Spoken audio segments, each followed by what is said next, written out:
नमस्कार दोस्तों, knowledge for curious में आपका बहुत बहुत स्वागत है। और आज हम इन्वोकेशन के क्वेश्चन आंसर्स डिस्कस करेंगे। इससे पहले हम इस चैप्टर को वर्ड टू वर्ड पढ़ चुके हैं, तो इस चैप्टर में हम देखेंगे कुछ क्वेश्चन आंसर्स जो कि आ चुके हैं। ये क्वेश्चन आंसर्स मैंने खुद लिखे हैं, और अगर आपको मुझसे और भी क्वेश्चन आंसर समझने हैं तो आप मेरी लाइव क्लास को ज्वाइन कर सकते हो, जिसकी जानकारी मैं लास्ट में दूंगा। फिलहाल बात करते हैं शॉर्ट क्वेश्चंस की, जो कि 30 से 75 वर्ड्स में आप लिखते हो, जिसके बदले में आपको 2 मार्क्स मिलते हैं। तो देखो, अब सबसे पहला क्वेश्चन है कि कौन से दो तरह के लोगों की बात इस चैप्टर में या इस पद में की गई है। वर्ड्स का मतलब होता है पद या कविता। तो देखो, दो तरह के लोगों की बात की गई है, नेटिव और स्ट्रेंजर। नेटिव वो लोग जो हमारे साथ रहते हैं और हमारे ही या तो समुदाय से हैं या हमारी संस्कृति से हैं। मतलब या तो हमारा उनसे सेम कम्युनिटी है, जैसे सिंधी सिंधी, मराठी मराठी, हिंदू हिंदू, मुस्लिम मुस्लिम, या सेम कल्चर है, भारतीय हो गए, या और भी तरह से समानताएं हैं, कुछ भाषा की समानताएं हैं, कुछ सिमिलैरिटीज हैं। दूसरी तरफ स्ट्रेंजर्स, ऐसे लोग जो किसी और ही कल्चर से हैं, किसी और ही धरती से हैं, यानी किसी और देश से, किसी और कल्चर से। जैसे मान लो क्रिश्चियनिटी और इस्लाम, क्रिश्चियनिटी हिंदुइज्म, इस टाइप से दोनों आपस में अलग है, कोई पराया है, तो इस पराये में मेल जोल हो, ये हम चाहते हैं। तो मिला के हम दुनिया के सारे लोगों की बात यहाँ पर कर रहे हैं। आई होप यहाँ तक आपको सब क्लियर होगा। फिर इसके बाद क्या होता है, ये क्वेश्चन पूछा गया है कि let not the battle cry rise amidst many slain. ये मैंने वर्ड टू वर्ड समझाया भी है कि कवि जब कहते हैं, कवि कौन नहीं पता, क्योंकि अविनाश चंद्र बोस ने तो कन्वर्ट किया, कवि कौन है हमें नहीं पता। तो जब वो कहते हैं कि let not the battle cry rise amidst many slain, कि ये जो बैटल क्राई हो रही है, लोग युद्ध में मर रहे हैं, चीख रहे हैं, ये चीज न हो, यानी एरोस ऑफ वॉर गॉड न गिरे, मतलब इंद्रदेव के जो तीर बरस रहे हैं, जो युद्ध हो रहा है सुबह से, ब्रेक ऑफ द डे मतलब सूर्योदय से, वो चीज न हो। तो इस लाइन से उनका आखिर मतलब क्या है, तो उसको लिखने का तरीका देखो। प्रस्तुत कविता इन्वोकेशन में वो जो कवि हैं, वो चाहते क्या है, शांति और सामंजस्य स्थापित करना लोगों के बीच में। तो जब वो इसके लिए आवाहन कर रहे हैं लोगों का, देवताओं का, विश्व शांति के लिए, तो वो युद्ध को क्रिटिसाइज करते हैं, कंडेम करते हैं युद्ध को, कि युद्ध बुरा है। वो कहते हैं कि युद्ध को इग्नोर करना चाहिए, नजरअंदाज करना चाहिए, टाल देना चाहिए युद्ध को, क्योंकि उससे कोई डिस्प्यूट सॉल्व नहीं होता, कोई समस्या सॉल्व नहीं होती, बल्कि नई समस्याएं पैदा हो जाती हैं। वो अनगिनत दुख हमारे लिए छोड़ जाता है और इंसानियत को डराता है। होता है ना, आज भी जब जापान के लोग याद करते होंगे 1945 के न्यूक्लियर बॉम्ब, तो रोना आ जाता है। जब बांग्लादेश के लोग याद रखते होंगे 1971 में हुए अत्याचार, तो उनको भी रोना आता होगा। तो युद्ध हमेशा इंसानियत को डराता है, रुलाता है।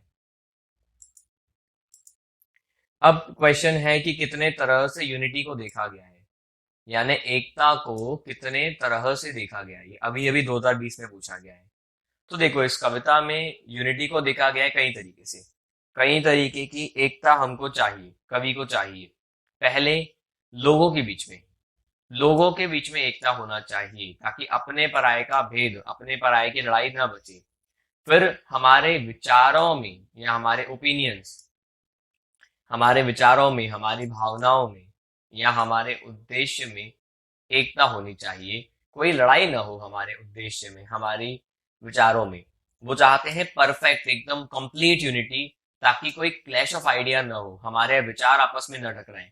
अभी विचार ही तो टकराते हैं, हिंदुस्तान कुछ और चाहता है, पाकिस्तान कुछ और चाहता है, मोदी जी कुछ और चाहते हैं, राहुल जी कुछ और चाहते हैं, मैं कुछ और चाहता हूँ, आप कुछ और चाहते हो। मैं चाहता हूँ आप पढ़े, आपका मन चाहते हो कि आप पढ़ाई से बच जाए। कहीं ना कहीं क्लैश होता है ना। जब ये क्लैश होगा तो दुख होगा, अगर क्लैश नहीं तो दुख नहीं। अब देखते हैं चौथा, why does the speaker invoke God Ashwin's. जो स्पीकर है यानी जो कवि है, वो गॉड अश्विन्स को यानी अश्विनी कुमार को क्यों पुकार रहे हैं, क्यों आवाहन कर रहे हैं। ये भी अभी पूछा गया 2014 में और 2019 में। तो इस कविता में कवि ने ट्विन गॉड्स का आवाहन किया है। अब देखो, अश्विन मैंने बताया था पिछली वीडियो में भी, इन्वोकेशन की वीडियो जो आपको लास्ट में दिखेगी। अश्विन होते हैं ट्विन गॉड। ट्विन मतलब दोनों जुड़वा है, लेकिन इनकी खासियत क्या है कि इनका जो सिर जो है वो घोड़े का है दोनों का। बॉडी जो है वो नॉर्मल इंसान जैसे दिखने वाले देवता की है। तो दो पराये और दो अपने जहां मिल रहे हो, उसी को तो कहते हैं जी परफेक्ट यूनिटी। तो परफेक्ट यूनिटी है, इसीलिए जो कवि हैं, जो भी कवि है, हमें नहीं पता उनका नाम, जो भी कवि है वो चाहते हैं कि आपसे आपस में, म्यूचुअल मतलब आपस में प्रेम और समझ हमारी बन जाए। लोगों में, दुनिया में रहने वाले सब लोगों में आपस में हमारी समझ बन जाए। जैसे यहाँ पे दो भाई के बीच में समझ है, और वो जो दोनों भाइयों के शरीर में दो दो अलग अलग जीव रह रहे हैं, उनमें भी समझ है और सामंजस्य है, कोऑर्डिनेशन है। वही तो चाहिए इस दुनिया में। अगर कोऑर्डिनेशन हो तो और क्या चाहिए। किसी कंपनी में, किसी घर में कोऑर्डिनेशन हो तो उसको तरक्की करने से कौन रोक सकता है भला। अब देखते हैं आखिरी। वैसे 3 क्वेश्चन हैं अलग अलग किताबों में, मैंने बहुत अच्छे तरीके से उसको मर्ज कर दिया है। तो या तो आपसे पूछा जाएगा इसका मैसेज बताओ, सेंट्रल आइडिया क्या है आखिर इस पोएम का, क्या कहना चाहती है आखिर ये पोएम। या फिर बोला जाएगा कि क्यों चाहते हैं कि लड़ाई ना हो कवि, या जो भी बोलने वाला है, या फिर जो भी यहाँ बोलने वाला है, पोएट है, वो किस तरीके से कॉन्कर्ड को अचीव करना चाहते हैं, यानी किस तरीके से सामंजस्य को स्थापित करना चाहते हैं। तो इस कविता यानी इन्वोकेशन में कवि ने इन्वोक किया है सभी मानवों को, सभी को कहा है कि आप आगे आओ और विश्व में शांति और सामंजस्य को स्थापित करो। वो कहते हैं कि हम सबको एक होना होगा हमारे उद्देश्य में, हमारे विचारों में और हमारी भावनाओं में, ताकि हम टकराएं न, हमारे विचार न टकराएं, दुनिया में कोई युद्ध न हो। युद्ध कब होता है? चाहे वो घर में भाई बहन का युद्ध हो, चाहे देशों में न्यूक्लियर वॉर हो, वो तब होता है जब आइडियाज टकराते हैं। वो हमें पुकार रहे हैं और कह रहे हैं कि युद्ध नहीं होना चाहिए, क्योंकि युद्ध केवल विनाश लाते हैं। युद्ध कभी प्रॉब्लम को सॉल्व नहीं करते, अनगिनत चीखें हमें दे जाते हैं, दुख हमें दे जाते हैं, प्रॉब्लम को सॉल्व करने की बजाय। इस तरीके से वो चाहते हैं कि हम कॉन्कर्ड यानी सामंजस्य प्राप्त करें और शांति और सामंजस्य या सद्भावना की स्थापना हो। अब मैंने जैसा कि बताया आपको आखिरी में, तो देखो अगर आपको मुझसे पूरा का पूरा 12th पढ़ना है, आपको जिसमें ग्रामर, लिटरेचर, राइटिंग पोर्शन सब कुछ अगर आपको मुझसे सीखना है, तो आप मुझे कांटेक्ट कर सकते हो व्हाट्सएप पर इस नंबर पर। नोटिफिकेशंस के लिए आप हमारे सोशल मीडिया पे ज्वाइन हो सकते हो। यूट्यूब पे तो आप वीडियो देख ही रहे हो। इसके अलावा अगर आपको maths, physics, chemistry, bio online पढ़ना है, तो ग्वालियर के बेस्ट टीचर्स का नंबर मैंने डिस्क्रिप्शन में दे दिया है।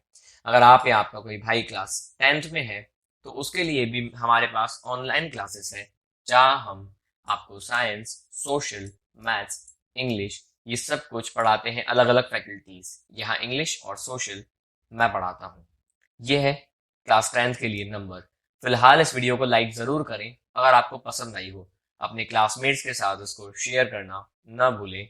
And finally